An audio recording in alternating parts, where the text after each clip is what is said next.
when you walk through it again, that's what's so frustrating. I'm like, makes a lot of sense. You mentioned, and I know I read about this too on your website, that you got a lot of backlash for that testimony, and from friends. What is the popular counter argument? Again, we're talking about to slavery. We're talking about over 100 years ago. Like you said, everybody's long since dead, because the narrative would be like, oh, that's just people who want to check or something like that. Mm-hmm. What do they get mad at you about? Well, it depends who you're talking about. I mean, there is one group called ADOS, American Descendants of Slaves, which their entire reason for being an organization is to say that reparations are still owed, no matter how long ago the crime was.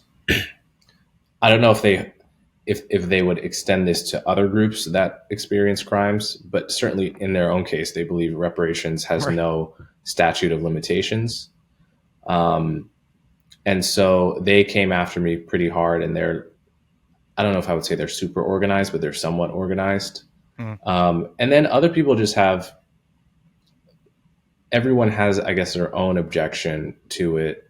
Maybe some think that actually some people, so for instance, Ta-Nehisi Coates at the famous writer at the hearing said, well, no, actually reparations shouldn't be a check. Reparations should be something else. It should be maybe a package of public policy.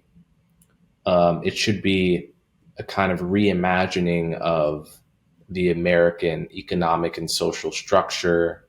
It should be a broad movement, multi-layered, multifaceted. It should not be a check given from the U.S. government to Black people. And then other people at the same hearing said, no, absolutely, it should be a check. Or actually, I actually might be getting this backwards. It might have been Coates who said it should be a check, and others on the panel that said it. In any event, Yeah.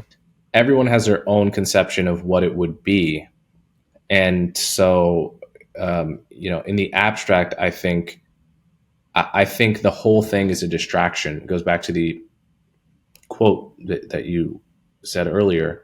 Mm-hmm. I think we are being distracted by the like the gravity beam pull of our history to relitigate and try to fix and undo the past, which is impossible. Has never been done, will never be done, because it's not possible. Rather than focus on the already very difficult task of achieving justice and a better society for the people who are alive, for the people who are here to be benefited. And I think that's a far healthier mindset than to relitigate the moral crimes of the past. Yeah.